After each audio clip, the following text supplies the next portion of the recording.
Yun guys, for today's video, another ano naman tayo, fake reveal na naman tayo. Yan, kung napapansin nyo, eto, napakadaming gumagamit ng langis na to. Yan, Honda na fully synthetic. Kasi sa mga click, yan, PCX, ADB, halos eto ang ginagamit na ngayon langis. Kasi ang kagandahan kasi nito, yan, fully synthetic siya, fully synthetic. So ngayon, ako napapansin nyo, dalawa to.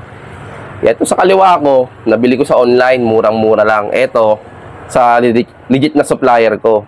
So ngayon, syempre, ang una natin titingnan ngayon muna, syempre, physical muna.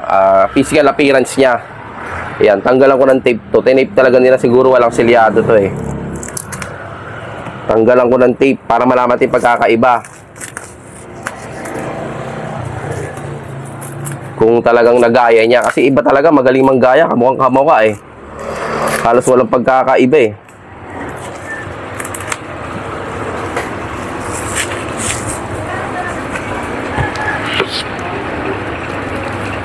Galing din talaga, no?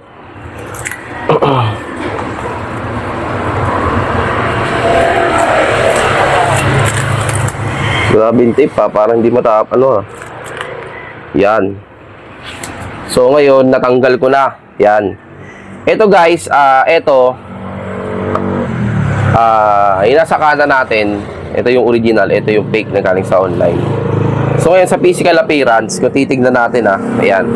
Kung titignan ko maigi dito, sa print niya,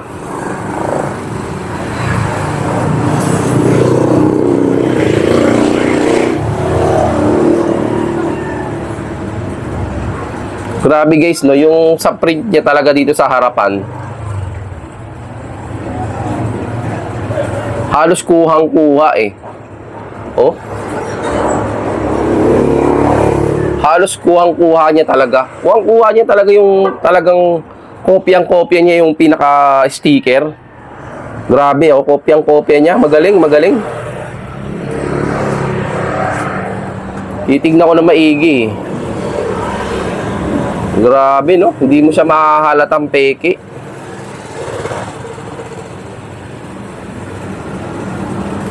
So yan guys, sa harapan niya, halos kamukhang kamukha talaga. Wala ka talagang masabing hindi mo mapapansin eh. Ngayon, tingin tayo sa takip.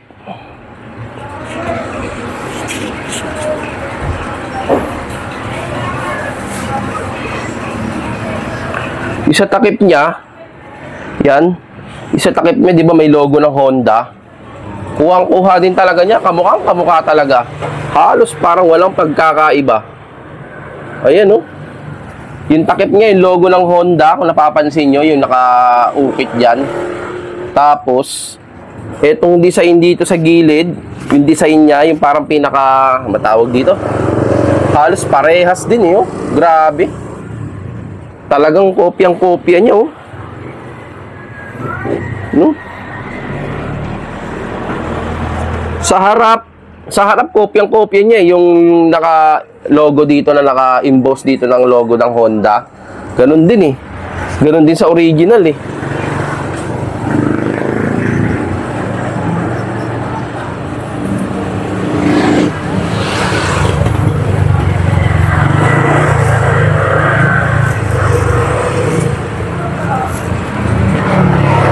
Parehas na parehas sila ng harap. Grabe, no? Yung gilid, yun lang. Eto. Ang napansin ko, una ko napansin sa kanya,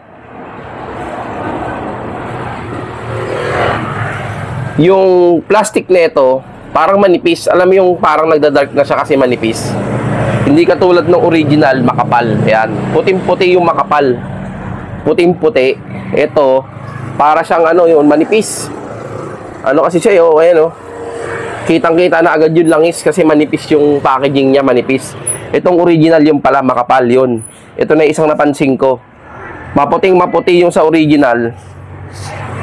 Maputing-maputi sa original, yung ito, yung kaha niya, yung pinaka ano niya. Tapos yung local, medyo manipis siya kaya halos hindi makikita yung pagkaputi. Kumbaga halos nakikita na yung loob kaya parang nagda-dark na siya, nagdidim dahil dito sa manipis. Ito, yung original, puting-puti talaga.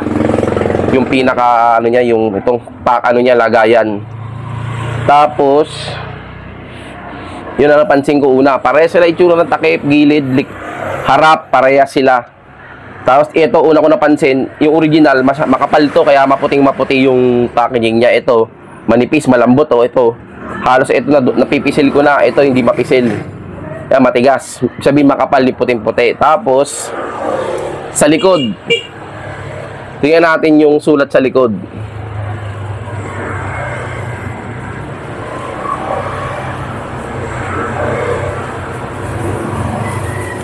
Gayang-gaya talaga, yung Honda, yung caution niya, yung sulat. Gayang-gaya talaga. Ang galing. Ang galing talaga.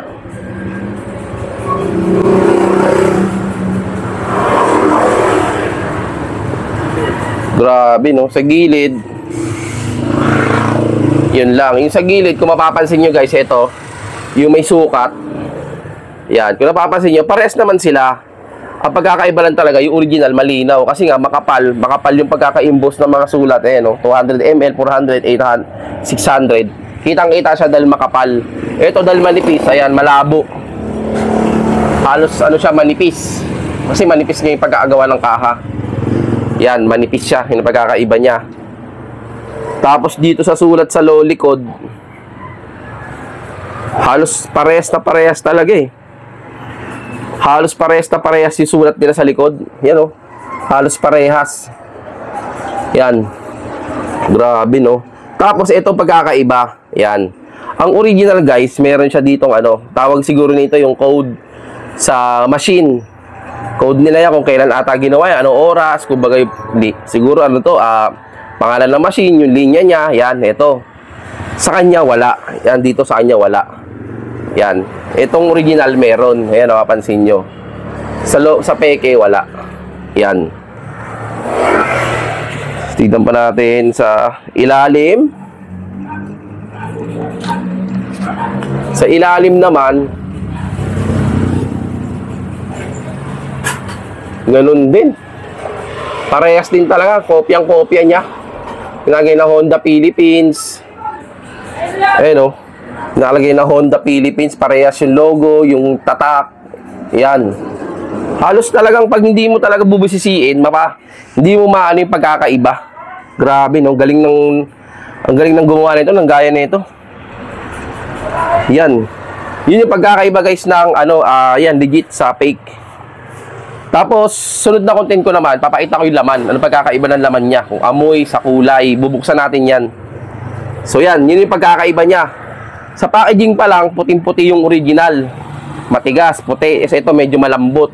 Kaya medyo parang malabo. Pero sa mga sticker, harap-likod, halos parehas sila. Grabe, no? Pati tatak sa likod, sa harap. Tapos pagkakaiba lang talaga nila, ito. Halos ito. Yung code sa original, wala. Tapos puting-puti yung packaging ng original. Ito medyo malambot. Tapos ito medyo matigas. So, yan. Next video naman, buksan natin yung loob nito para malaman natin yung composition ng oil na to, kung ano itsura o amoy.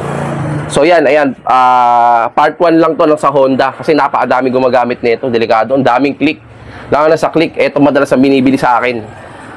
So ngayon, yan, may idea na kayo sa outer part, sa physical appearance ng Honda, fully synthetic na langis ng Honda.